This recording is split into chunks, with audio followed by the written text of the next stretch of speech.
One of the most fascinating stories of ancient Greek mythology is the story of the Argonauts and the quest for the Golden Fleece. The story takes place in the era before the Trojan War, when Hercules and Theseus were alive and active in ancient Greece. Jason was the son of Ocean, descendant of god Aeolus, and rightful heir of the throne of Iolcus. His wife would later on be the famous sorceress Medea, daughter of King Aeetes of Colchis, where the Golden Fleece resided. The story begins like this: Peleus, half-brother of Ocean, Jason's father, son of Poseidon, took the throne of Iolcus, bypassing his brother Ocean and locking him in the dungeons of Iolcus. Because of his wrongful actions, he received a warning from an oracle that a descendant of Ocean would seek revenge. Ocean, while still in the dungeon, got married and had children. Jason was one of them. Peleus believed that Jason was the one the oracle spoke about who would seek revenge against him, so he commanded Jason to undertake an impossible mission on which he believed and hoped that Jason would be slain. The mission was to bring back the Golden Fleece from the land of Colchis. The Golden Fleece was the skins of a winged ram, a holy ram of the god Zeus, on which the children of King Athamas, Phrixus and Hel, were saved thanks to Zeus' intervention. According to the story, the two children were to be sacrificed after their stepmother convinced their father it was necessary. But seeing this injustice, Zeus intervened, and before the sacrifice took place his holy ram flew down and took the children away, traveling a long distance through the air. However, unfortunately Hel fell from the ram during the flight and was killed. The ocean where she was said to have dropped still bears her name today, Hellespontus. Phrixus continued his journey and arrived in Colchis, an area in the southern Caucasus on the eastern coast of the Black Sea, and the boy was welcomed by the king Aeetes of Colchis. The ram was sacrificed to Zeus and the Golden Fleece was kept at the temple of the god of war Ares, Mars, and a dragon was put to guard it at all times. The dragon was so large that it could surround a ship with its body.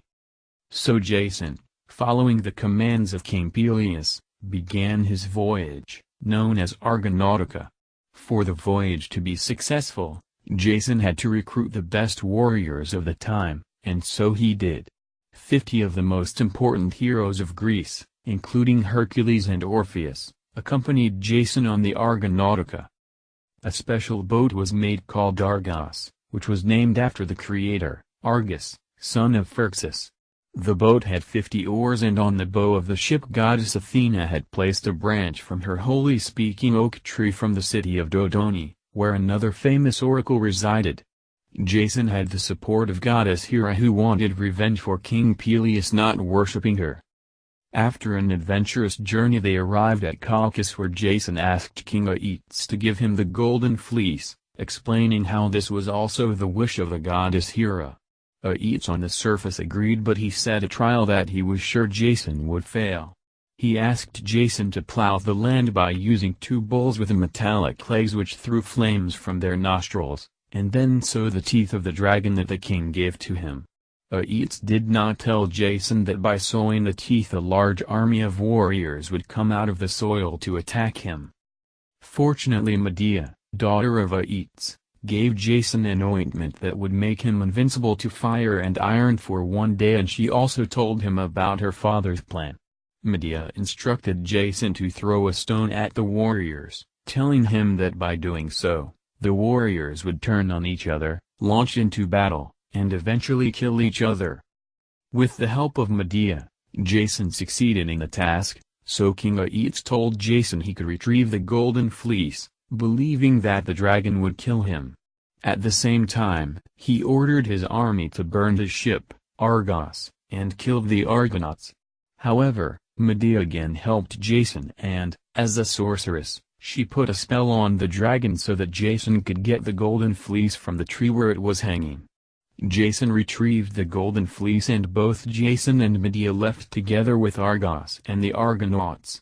Knowing her father and that he would follow them, Medea captured her brother and killed him, spreading his pieces across the ocean so that her father would have to search for all the pieces of his son, providing them with the necessary time to escape. The journey back wasn't easy. Zeus was angry with the killing of Medea's brother, and so he threw many challenges at Jason and the Argonauts. These included the Sirens, beautiful but dangerous mythological beings that would lure the sailors with their enchanting music so that their ship would become destroyed on the rocky coast of their island; the Scylla and Charybdis, mythical sea monsters that would attack and destroy ships; the giant metallic robot Telos in Crete, and many more. By overcoming the challenges and obstacles they faced on their journey, Jason and the Argonauts were redeemed for their sin of killing Medea's brother, and finally, with the help of the god Apollo, they arrived back home, where Jason gave the golden fleece to King Peleus. Most people believe that the story of Jason and the Argonauts is a work of fiction born out of the imagination of the ancient people.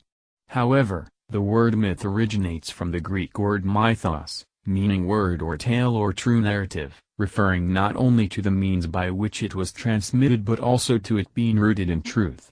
Mythos was also closely related to the word myo, meaning to teach, or to initiate into the mysteries. Based on this background, some scholars believe that the ancient Greek myths have their root in reality. A famous example is the city Troy, which is central to Homer's The Iliad.